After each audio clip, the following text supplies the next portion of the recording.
Hi, my name is Haley, and I'm going to be discussing with you today what you should be bringing with you to your interview, what a resume is and what you should be putting on your resume, what a cover letter is and what you should be putting on your cover letter, and as well as what references are and what you should and should not be using as references.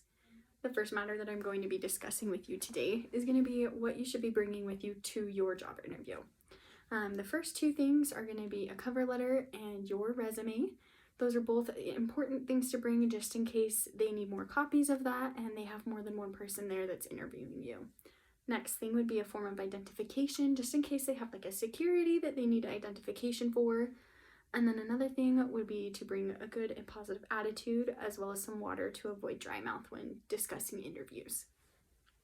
Some things that you should not bring with you to your job interview would be your phone.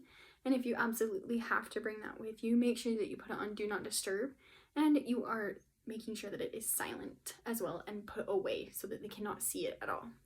That can be a distraction to the interviewer and you if your phone is going off constantly, and it could look bad on you. Another thing to avoid bringing is lots of excess stuff. You don't want to seem disorganized or that you don't have things with you in a orderly fashion.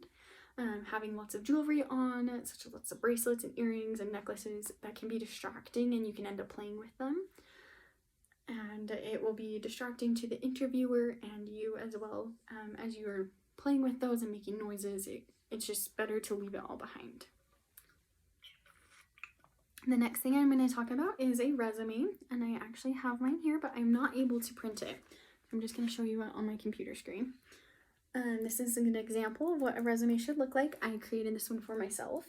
I'm going to start off at the top. I have my name, my phone number, my address, and my email.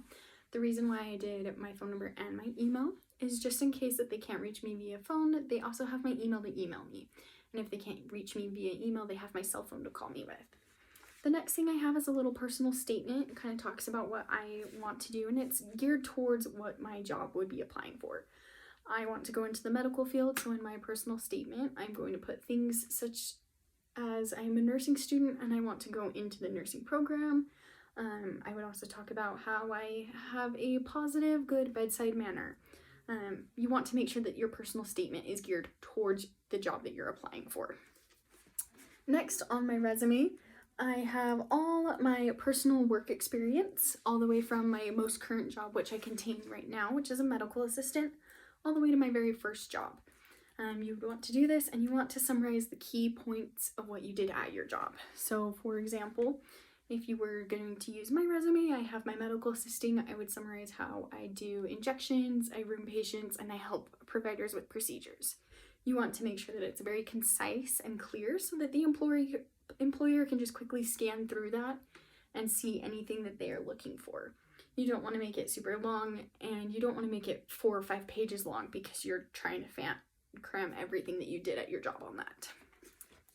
The last thing that I have after my education is going to be, not my education, after my jobs, I'm going to put my education. Since I don't have an associate's or bachelor's, I would put your highest level of graduation. So I would put my diploma, my high school diploma, and I would put the school that I got it from.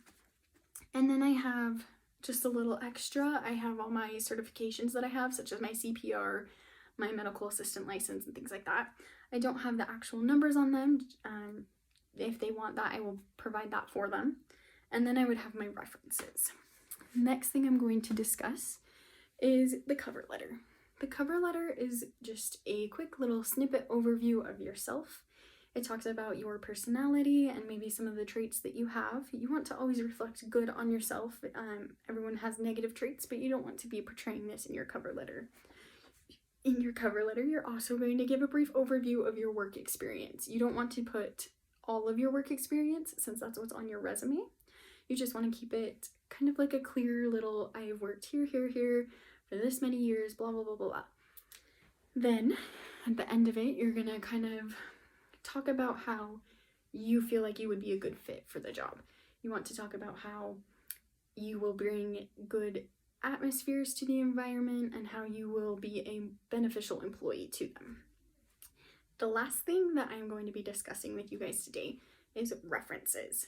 Now, references can be a little tricky because sometimes people don't actually have those references available and they don't know who to put for their references. Some good things that you should be putting for references would be your work experience, asking your managers if they're okay to be references. If you don't have any work experience, another good example would be maybe a sport coach that you've worked with really well. Maybe you have become a sports leader and they can reflect on your work environment and how you handle stress and other things that jobs are looking for. Some things that you don't want to put as references, you don't want to put your family members. You don't want to put family members because they can be biased. You want to try and put people who are not going to be biased and who have worked with you. Any questions?